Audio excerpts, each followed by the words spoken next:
Alex Hormozi has posted hundreds of videos on hiring and managing teams. Over the last couple of weeks, I have done a complete deep dive and went into a rabbit hole of looking at all the different processes and videos that he used to take acquisition.com to $250 million last year. The reason I did this is because I've managed hundreds of reps across teams doing multiple seven figures per year, and I knew that if I can get the exact 7 principles that he uses on the day-to-day, that I will have a replicable process to consistently scale my business. So in this video, I'm going to be going over the 7 main principles that I have learned by doing a deep dive and completely watching almost all of his videos on management, hiring, and overall processes. It starts from hire in reverse order of value, vet your sales team like sales team 6. You're really trying to scale up, run a second acquisition funnel, build a company that people take a pay cut to join, fix underperformance with a singular framework, ensuring compensation to retain talent, cut fast, set the tone, carry the bar.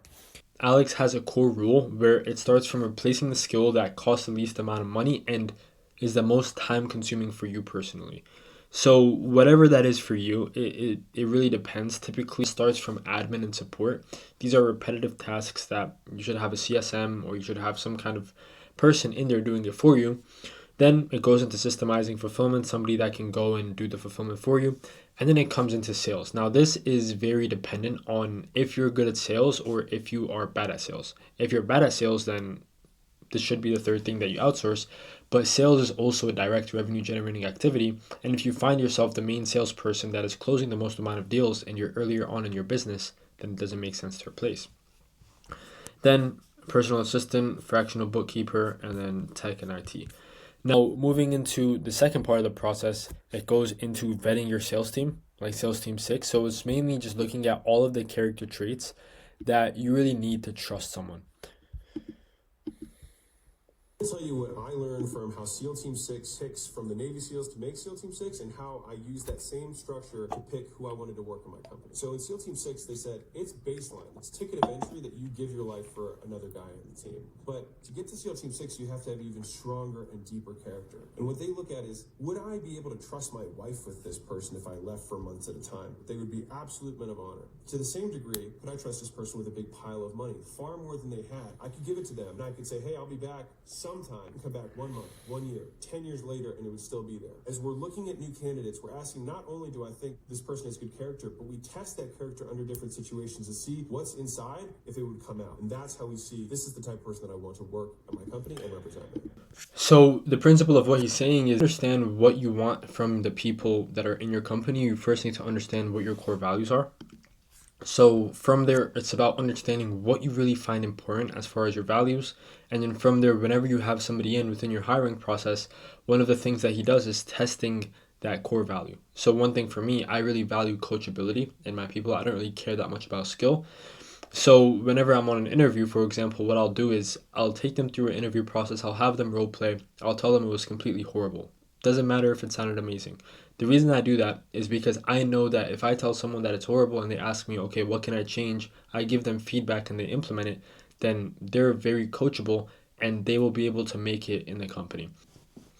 Now, a simple process that you can look at whenever you're vetting for salespeople is speed of response. If a salesperson isn't responding to you within like an hour or 2 hours of you texting him, oftentimes that's how he's going to respond to prospects, and you don't want that.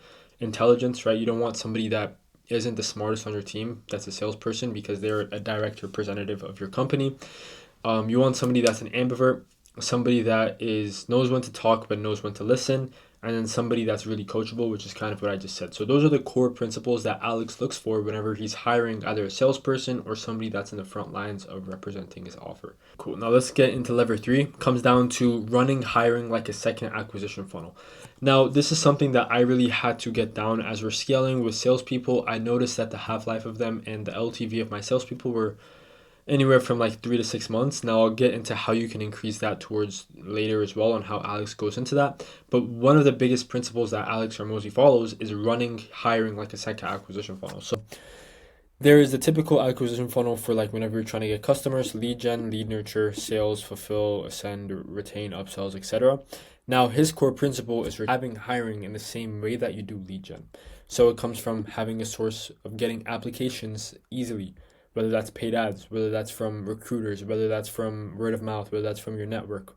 Then it goes into application nurture, a process from whenever you get an application in, what do you do from the point where as soon as they come in to the point where they're hopping on an interview, or from the point where like you're disqualifying them before they get on an interview? The speed of application, one of the biggest principles he follows is the speed of where you get back to your people that applied is the speed of to where you'll have a chance of hiring them. Top talent typically isn't on the market for more than 7 to 8 days. So if you're taking a week, 2 weeks to reply to people that applied, likely not really going to want to work for you. And then an interview process. He looks at this the exact same way as you look at a sales call. An interview is basically selling somebody to work for you to essentially get them on the team. Now, it's the same way as like a sales call, to where you're going to need to DQ people that you don't feel like are going to be a culture fit, you don't feel like are going to essentially help the company grow, and you just don't feel like it's going to raise the standard overall. Same way as a sales call, to where you're obviously going to DQ people you don't want to work with. Now, interview, look at it from a sales call.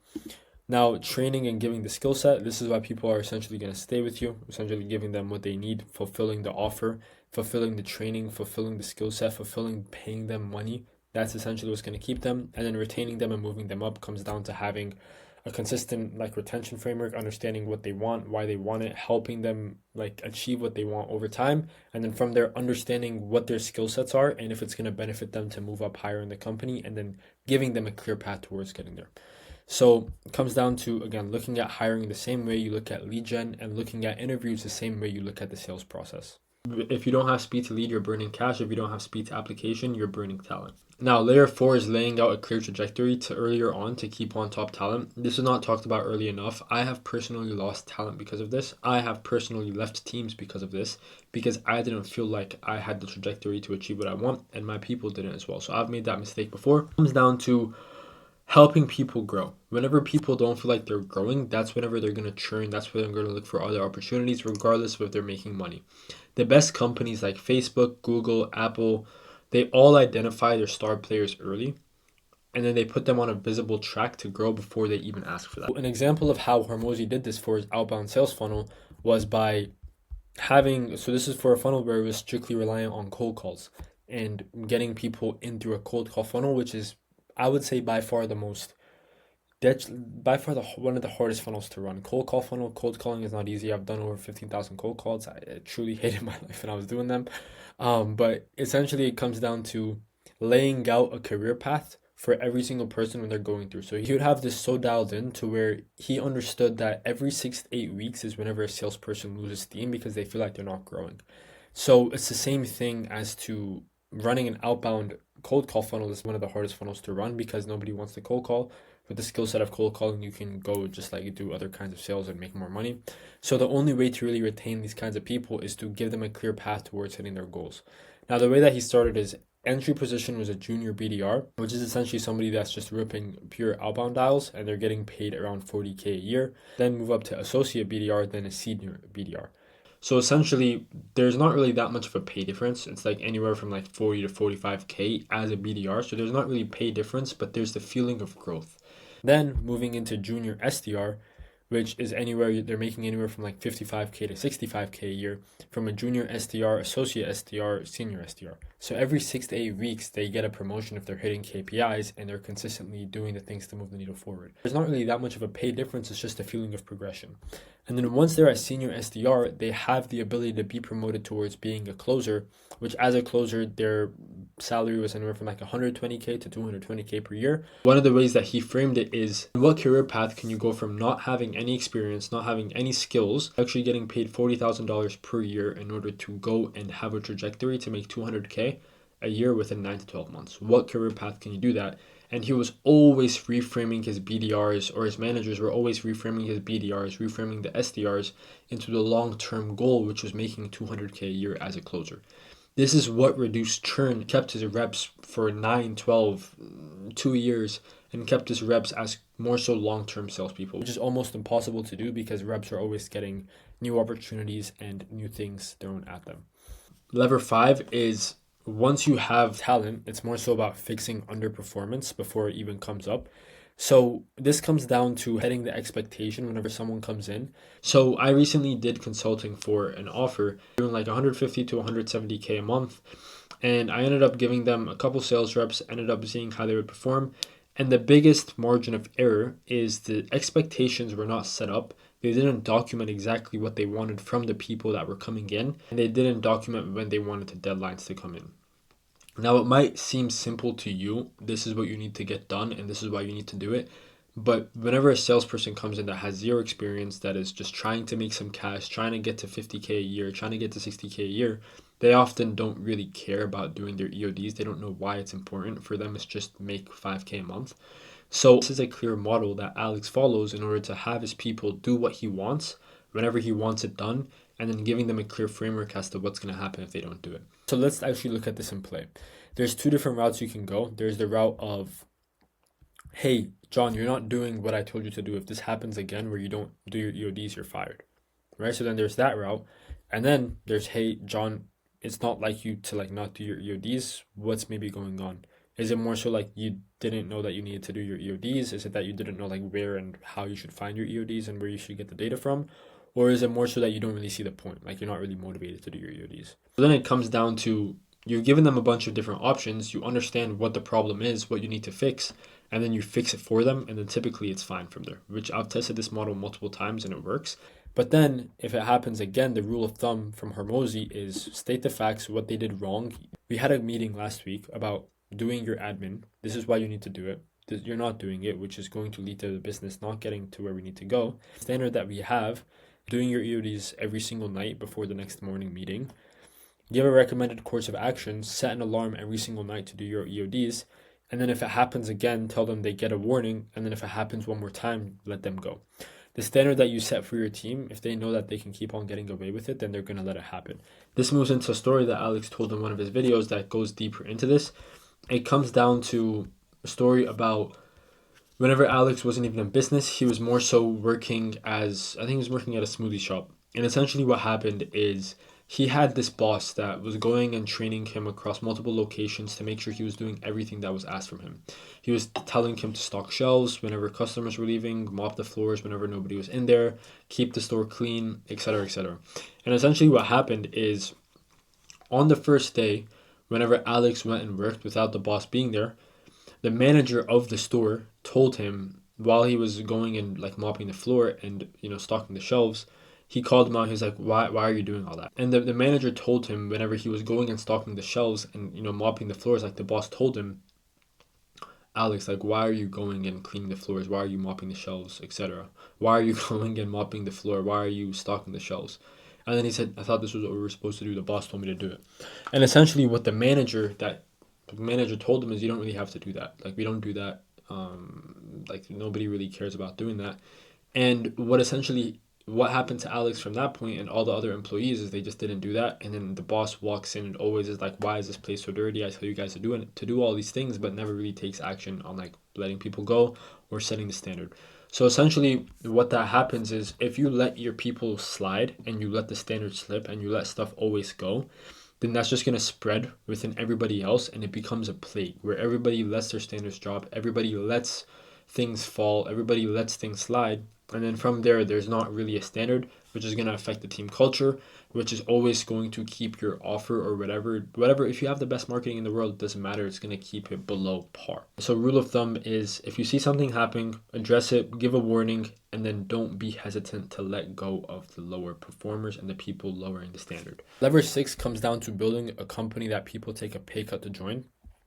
It comes from actually building an internal culture and internal training so good that people are okay with being paid less because they know that if they're working at your company, it's a stamp of approval on their resume that they'll be able to have the skill sets, they'll be able to do all these things that will make them a lot more money in the future. So this comes from having an internal training so good. So I heard that from Alex. I went and I built out trainings that essentially give my reps all the skill sets that they need, whether they're closing, setting, whether a DM setter, whatever it may be, gives them every single training that they need in order to become absolutely insane on the role and then also take that skill set and go do more outside of the role. So that gives them the skill set, and then from there, building a culture so good is essentially doing all the boring stuff on the day-to-day repetitively and scaling the company and growing a culture of everybody that are just absolute killers. And if you do that for long enough, the word will spread that this team is absolutely insane. If you've worked here before, then you are vetted. Same thing as like if somebody was working at Facebook and they had some kind of important role, you know that this person is likely very skilled because Facebook isn't going to, one, take anybody on that isn't that skilled, and two, they have very high standards and they train their people very, very well. The last lever that you should pull is by resetting standards. Now, essentially, what this means is there was a story where Alex was telling on one of his videos, and it was essentially about him and one of his business partners went and started a gym, another gym chain. And essentially, what was happening with the culture and the team was that standards had dropped. People weren't really caring about the work they were doing. People weren't showing up on time, like all the bad stuff. And essentially, what the business partner did was he said, "Okay, cool. Let's go meet. We need to have a meeting. Let's go have a meeting at this location, which was around 45 minutes away." And he took everybody to that location. He said 4 p.m. is a time where I need everybody to be in this room to have this meeting. And when they were there, everybody was getting set up. Like the company culture wasn't the best. Everybody was a little bit tense. Not everybody was really talking to each other. So essentially, what the business partner did was 4 p.m. came around. A couple people in the room, I believe there was like half of the people that were supposed to be there.